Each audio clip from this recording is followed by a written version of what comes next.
Un bon petit jeudi, un jeudi rose, c'est pas souvent. 2 matchs de victoire, donc bravo au club français. Lille qui bat Bergen 2-1, Lyon qui gagne à Utrecht 1-0. Tous les autres résultats sur rmcsport.fr. Je vous donne les 2 affiches du soir. Aston Villa a battu Bologne 1-0 et Stuttgart a battu le Celta Vigo 2-1. Voilà pour les 2 résultats importants du soir. Et puis d'ici minute 30, on parlera également Ligue 1 parce que demain on a une très belle affiche entre Strasbourg et Marseille. Et puis l'actu du jour également est au programme, notamment le fameux projet de loi pour interdire la multipropriété comme promis hier soir. Le 32-16 est ouvert. On vous attend également sur notre numéro WhatsApp 0612 424 424 et on enchaîne tout de suite avec les 3 points. Jingle.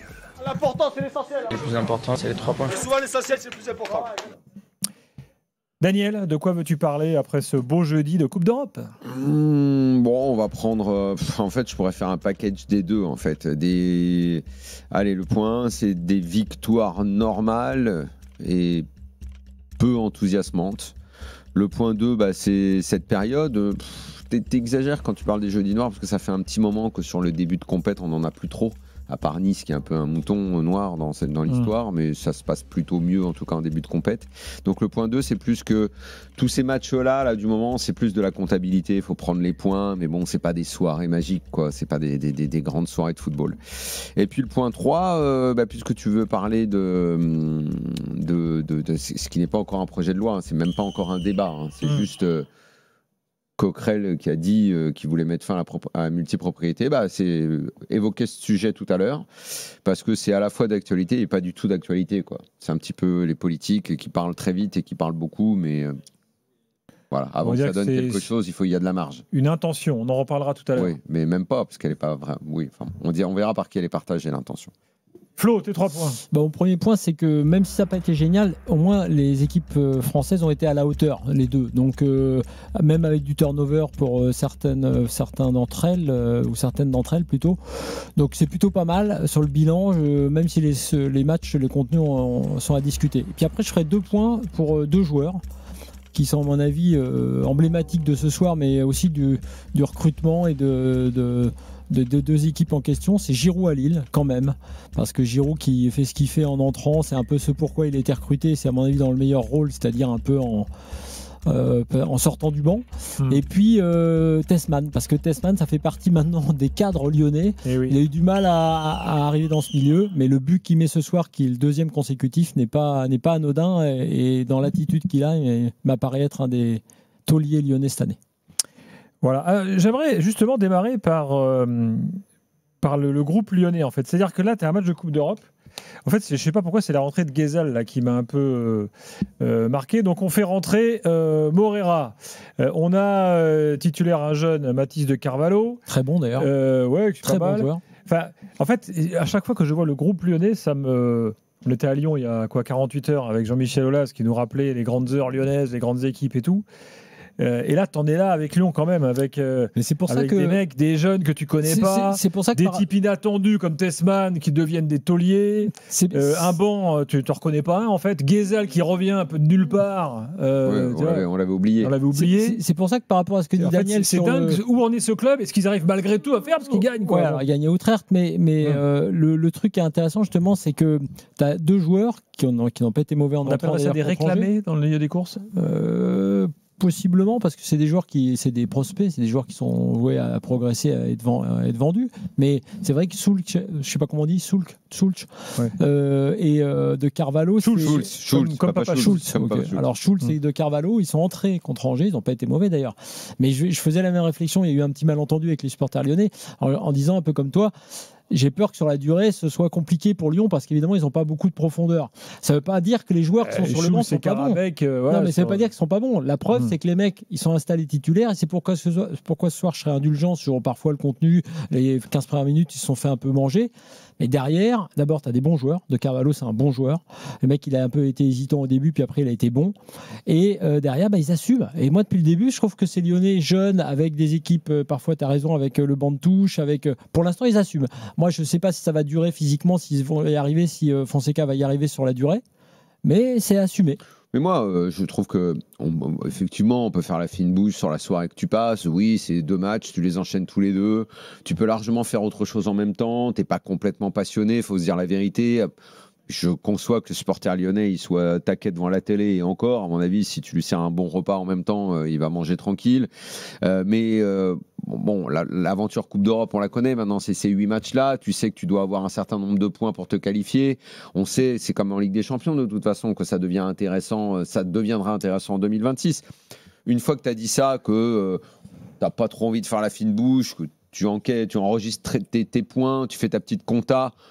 Bon, tu ne peux être que satisfait. C'est toujours pareil avec l'OL. De toute façon, avec l'OL, tu es dans une satisfaction permanente parce que quand tu vois ce qu'on envisageait pour le club il y a 2 mois, voir leur début de championnat, début de Coupe d'Europe, ils vont à Utrecht, c'est pas un monstre. Ils font un quart d'heure, les Hollandais, où ils se disent bon, allez, on y va taquet, on leur rentre dans la tronche. Si par hasard on met un but, ce qu'ils ont failli faire d'ailleurs, on ne sait jamais ce qui peut se passer derrière et tout.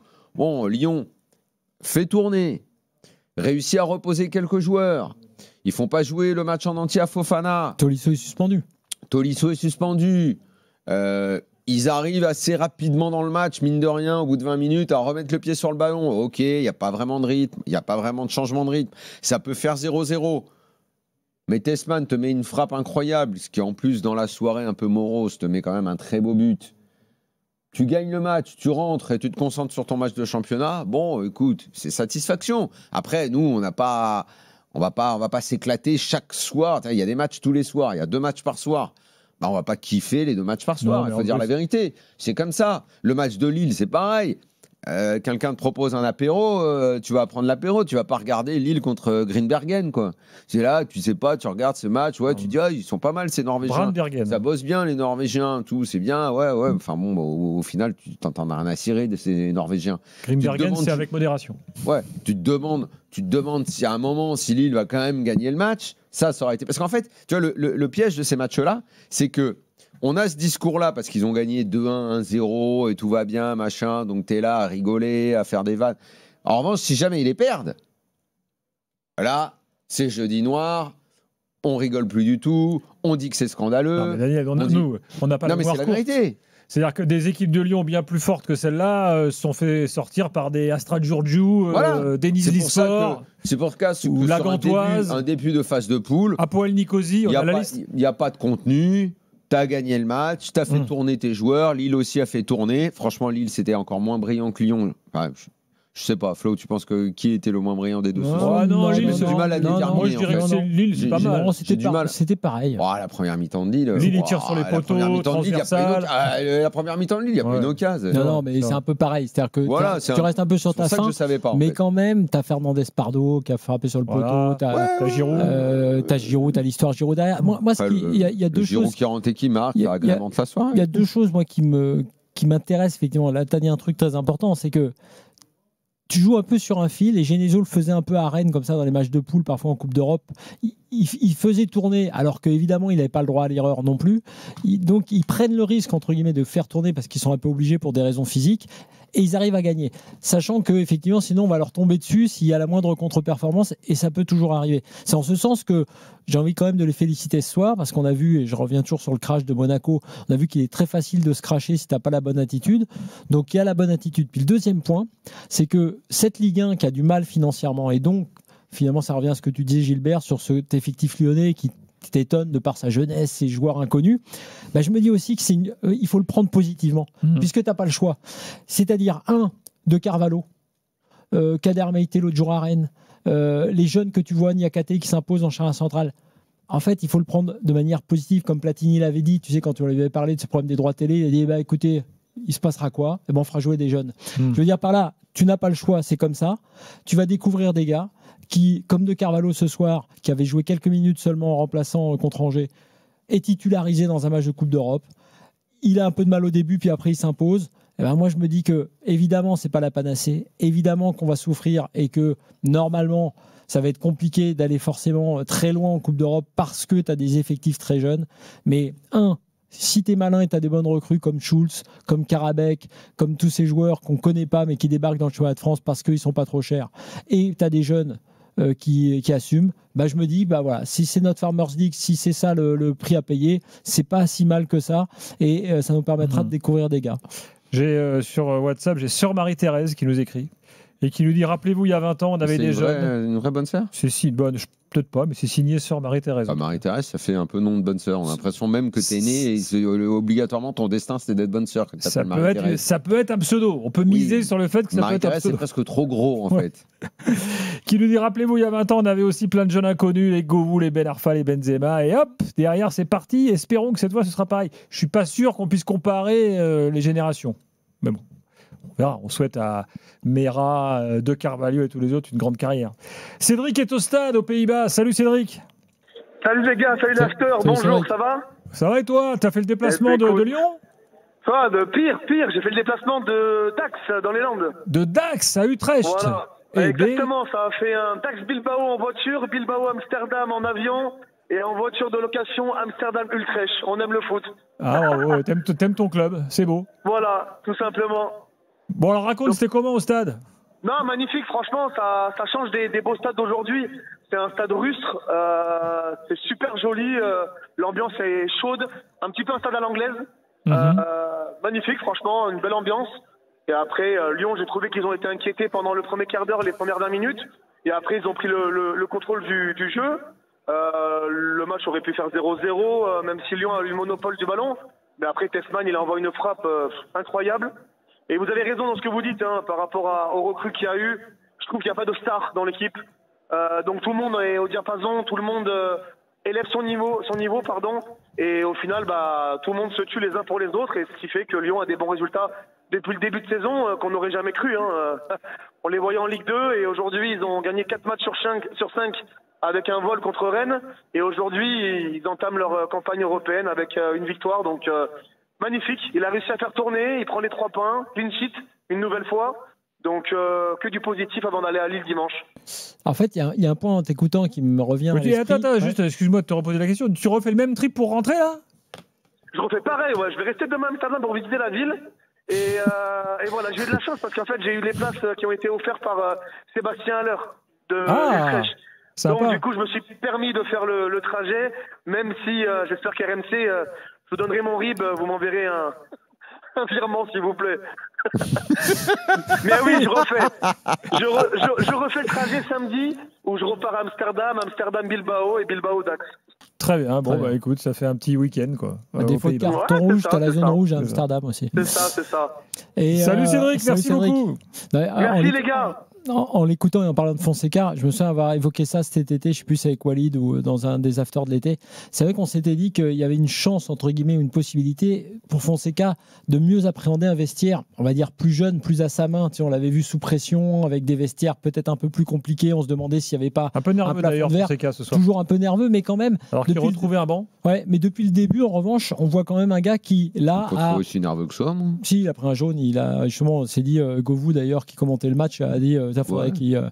Mais un peu sévère, mais en tout cas sur le contenu, sur ce qu'il a mis en place, comme par hasard, on va dire avec une équipe, j'ai envie de dire un vestiaire plus à sa main.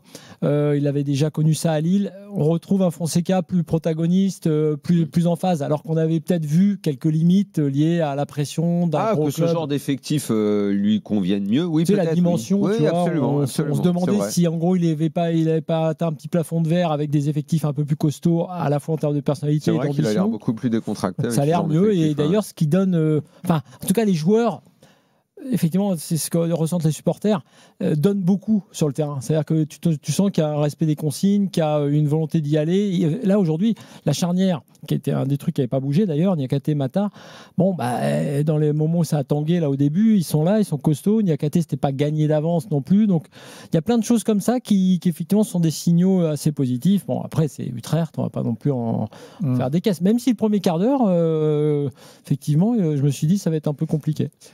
Dans un instant, l'évaluation, et après on parlera de Lille. Hugo sera avec nous pour l'évaluation lyonnaise dans quelques secondes, et puis on attend quelques réactions aussi en direct du stade. Évidemment, l'after est là jusqu'à minuit et demi. N'oubliez pas qu'après minuit, on ira en Espagne, et puis on fera évidemment notre traditionnel tour de Ligue 1 du jeudi soir, parce qu'il y a des beaux matchs ce week-end. À tout de suite. RMC jusqu'à minuit 30, l'after foot. Gilbert Bribois. Il est 23h17, Florent Gautreau est là, Daniel Riolo est là. Avant l'évaluation, j'aimerais quand même vous rappeler un élément important de la vie de l'after, les podcasts. Et oui, parce qu'on a plein de podcasts auxquels vous pouvez vous abonner, ce qu'on appelle les podcasts natifs, qui n'existent pas à la radio. Les After Paris, After Marseille, qui ont été enregistrés aujourd'hui, qui sont hebdomadaires. After Espagne, Italie, Allemagne, Angleterre. After Afrique, excellent After Afrique, là, qui est tout frais, sur l'Algérie. Faut-il virer Petkovic, qui fait débat en Algérie il y a quelques semaines de la CAN. Qu'il soit grandement aimé là-bas. Ouais. Oui, c'est bizarre. En Algérie, il faut que tu gagnes tous les matchs 5-0, sinon les gens ne sont pas contents. Donc ils sont peut-être un peu trop exigeants aussi. Je ne sais pas s'il n'y a que ça. Hein. On verra. En tout cas, le podcast est disponible avec nos spécialistes, en l'occurrence, notamment nos amis de DZ Foot qui sont là. L'évaluation. Hugo, auditeur de l'OL est là, auditeur supporter lyonnais. Salut Hugo. Bonsoir messieurs. Salut. Hugo, tu es un homme du match ? J'ai envie de dire des Carvalho. Allez. J'aurais plutôt dit révélation de Carvalho, si je puis me permettre. Ouais, mais j'ai envie pour son premier gros match de le mettre homme du match parce que je l'ai trouvé très pertinent au milieu, très timide au début du match, mais c'est normal. Mais après, je l'ai trouvé très, je vais pas dire non plus décisif, hein, mais très important dans l'esprit de jeu de Alors, il doit Lyon, signaler que, en fait, s'il a été formé en défenseur central. Et puis un jour, dans les équipes de jeunes, on l'a mis au milieu et il a jamais quitté ce poste au final parce qu'il s'est révélé très bon. Je pense que c'était une très bonne décision, la preuve de ce soir. Hein. Ça fait combien de temps qu'on n'a pas eu à Lyon une poignée de jeunes comme ça sur qui on pouvait compter, parce qu'il y en a eu quelques-uns. Enfin, on a complètement perdu de vue Cacré, qui était à un moment appelé à devenir un peu une vedette lyonnaise, qui n'est pas arrivé dans une bonne Allemagne, période. Cacré, je crois, non quand est-ce que tu daterais? C'est quoi on est obligé de remonter au Quatuor, à la Lacazette, Umtiti, Tolisso, enfin toute cette bande-là, ou entre-temps t'envoies d'autres? Ouais, c'est pas faux. Ouais, en dernière grosse pipite comme ça, oui. Cacré est à Côme, pardon, en Italie. Ouais. Ouais, mais après, à voir ce que ça donne là avec Carvalho. Mais oui, c'est vrai que des dernières. Non, parce que là, t'as lui, t'as le petit Mera, tu vas en avoir quelques-uns. Ça, par la force des choses, tu vas forcément en avoir quelques-uns. Ah bah et ils vont avoir du temps de jeu, vu les moyens financiers du club. Oui, voilà, c'est ça. Déjà, par rapport à ça, on a de la chance d'être là ce soir parce que il y a encore quelques mois, on n'y croyait pas quand on se voyait en Ligue 2 sans Coupe d'Europe. Là, on est là ce soir, on gagne, donc déjà, c'est une bonne chose pour nous. Exactement, Hugo.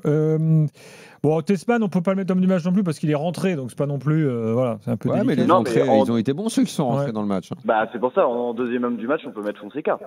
Entre guillemets. Tu veux dire coaching réussi, quoi. Ouais, coaching parfait. Non seulement il a fait souffler des joueurs importants et en même temps ceux qui sont rentrés ont fait la diff. C'est ce que je disais tout à l'heure. Quand tu fais ça, c'est toujours un risque. Je rappelais l'exemple de Genesio, il a souvent fait ça et à chaque fois tu te dis attention parce que si ça marche pas là contre une équipe comme ça, tu te fais taper dessus. Donc effectivement, coaching réussi, comme tu l'as dit, de Carvalho, symbole un peu de cette rotation, c'était réussi. Et les entrants, en fait, tous les entrants sont sur le but de Tessman avant que Tessman ne frappe. Donc effectivement, c'était réussi. Moi, j'ai un taulier parce que j'aime beaucoup ce joueur, je le dis souvent, je me répète, mais Tagliafico, j'adore ce que ce gars apporte à l'équipe, au groupe, sa mentalité. On parle pas d'un crack, on parle pas d'un gars hors du commun. Enfin bon, on parle quand même d'un champion du monde. Capitaine d'ailleurs, vu que Tolisso on parle d'un champion du monde, on parle d'un mec qui a un profil de capitaine, un type qui devait partir et qui finalement est resté contre toute attente, hein, parce qu'en plus les raisons. C'est même pire que ça, Daniel. Il était parti. Oui, les raisons. Il était en fin de contrat et puis quelques semaines plus tard, les raisons qui le poussaient à partir semblaient définitives. Quand tu dis j'aime pas la ville, j'ai pas envie d'être là. C'est sa compagne qui disait ça. Oui, mais bon, le fait qu'il y reste, moi je le trouve tout le temps à fond. Il est très souvent dans les coups offensifs aussi. Là, il a encore eu une belle occasion. Moi, je trouve que c'est un joueur essentiel. Qu'il soit titulaire ou pas, parce que ces derniers temps, c'est peut-être Abner qui a plus joué. Alors peut-être que petit à petit, il va reprendre Abner blessé, la place, Tagliafico. Mais moi, j'adore ce joueur. Je suis sûr qu'en plus, dans le vestiaire, il est hyper important. Je sais qu'il est hyper important. Pour moi, c'est un taulier. En fait, tu sens le pro, en fait. Mais lui, Ouais, Tolisso, c'est des gars qui peuvent encadrer beaucoup voilà, ce vestiaire. Surtout cette année, parce qu'il n'y en a Absolument. pas beaucoup. Donc c'est vrai que là, il avait le brassard d'ailleurs, pour te dire à quel point effectivement l'équipe était jeune et puis que Tolisso n'étant pas là. Donc effectivement, ces jeunes-là, tous ceux-là, ils auront besoin d'être encadrés. Donc Tagliafico fait évidemment partie de ça. Après, j'ai regardé son début de match, peut-être un petit peu plus difficile. Donc, c'est vrai que physiquement, il a toujours besoin de se mettre en route, mais en tout cas, dans l'engagement, dans l'intensité, dans la capacité à encadrer, dans l'expérience, c'est important, c'est capital. Il y a quelques jours dont j'aimerais parler. Oui, vas-y Hugo, si tu veux dire un mot, tu peux y aller. Sur Tagliafico, je voudrais rajouter un truc. J'ai trouvé son rôle intéressant ce soir sur les débuts des phases offensives de Lyon, où il restait à 3 derrière et Tagliafico un peu en élément libre au milieu pour pouvoir passer le premier rideau de l'adversaire, parce que je ne vais pas écorcher leur nom de club. Et j'ai trouvé son poste très intéressant pour pouvoir développer le jeu après vers l'avant. Et c'est là où j'ai vraiment apprécié Tagliafico ce soir, en plus de son apport défensif, mais là offensif, vraiment vers l'avant. Et on a vu que quand il avait les ballons vers l'avant, ça amenait de suite de la vitesse et ça appelait par exemple Malik Fofana à aller plus vite, quoi. Et ça apportait de la vision de jeu à Lyon. Donc je trouve ça hyper intéressant. 3 joueurs dont je voudrais parler, parce qu'il y en a un quand même qui pose un peu question, c'est Kluivert. Ça n'a pas l'air d'être oufissime. Je ne sais pas ce que vous en pensez, mais depuis le début de la saison, à chaque fois qu'on le voit... Ouais, c'est clair qu'il y a deux choses. Dire que les fils feront oublier le daron. Non, Kluivert, à mon avis, c'est difficile. Satriano, compliqué aussi. Satriano, c'est symbolique de ce qui est devenu Lyon. Ouais, mais c'est par rapport l'autre jour, Jean-Michel Aulas nous parlait de Sonny Anderson. Alors, c'est le seul truc pour Lyon, à la décharge des Lyonnais, on va dire que on se rappelle l'histoire du départ de Mikotadze, départ tardif, le choix du 9 plutôt que Fofana, et derrière, il faut remplacer le 9. Donc, il faut trouver rapidement, évidemment, un 9. Mais c'est vrai que Satriano, qui est titulaire aussi au dernier match en championnat contre Angers, et qui là aussi n'avait pas été inintéressant, mais avait été insuffisant, ça va être sans doute une des questions pour ce Lyon-là. Le poste de 9, qui évidemment est orphelin de Lacazette puis Mikotadze, n'a pas trouvé son remplaçant pour l'instant. La liste des 9 de Lyon depuis 20 ans. Giovanni Albert, Lacazette et Mikotadze à la fin. C'est un type qui a une mentalité exemplaire, mais qui est limitée. Mais je ne sais pas pourquoi, à chaque fois que je le vois, j'ai envie de soutenir le gars, parce que tu sais, il est à fond, il a envie de bien faire et tout, mais bon, tu vois bien que on ne parle pas d'un cadre, quoi.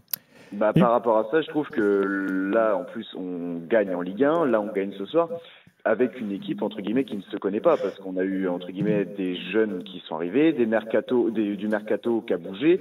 Et on a encore une équipe, j'ai envie de dire, qui ne se connaît pas tant que ça. Donc, et en plus, on gagne. Donc, moi, je dirais que la vraie satisfaction ce soir, parce que c'était une question qu'on s'est posée vendredi après Lyon-Angers et qui était soulevée, c'est en l'absence de Tolisso, quel que soit l'adversaire, je trouve que gagner en l'absence de Tolisso, qui va être à chaque fois qui sera absent, qui va être une vraie question, à la fois sur ce qu'il fait sur le terrain et dans le vestiaire. Ça, c'est quand même la très très bonne nouvelle du soir. Ouais, Jolin nous dit, Daniel, vous avez quand même oublié la dernière génération importante, c'est la génération Cherki-Barcola. C'est vrai. C'est pas si vieux. Ouais. Il y a très peu joué Barcola, je le compte pas, moi, Barcola. Barcola, il a fait quoi à l'OL ? Il a fait une saison et demie, quoi. Ouais. Il a démarré une saison, et puis après... Barcola, il a fait quoi à Lyon ? On a des souvenirs de Barcola à Lyon, honnêtement. Si, on a des souvenirs du début de Barcola à Lyon, Daniel. Il n'a pas marqué, il n'y a pas un match ou 2 matchs. Il parle pas de ça. Là, moi, quand je te parle de gens qui sont installés, c'est des mecs qui ont joué des matchs.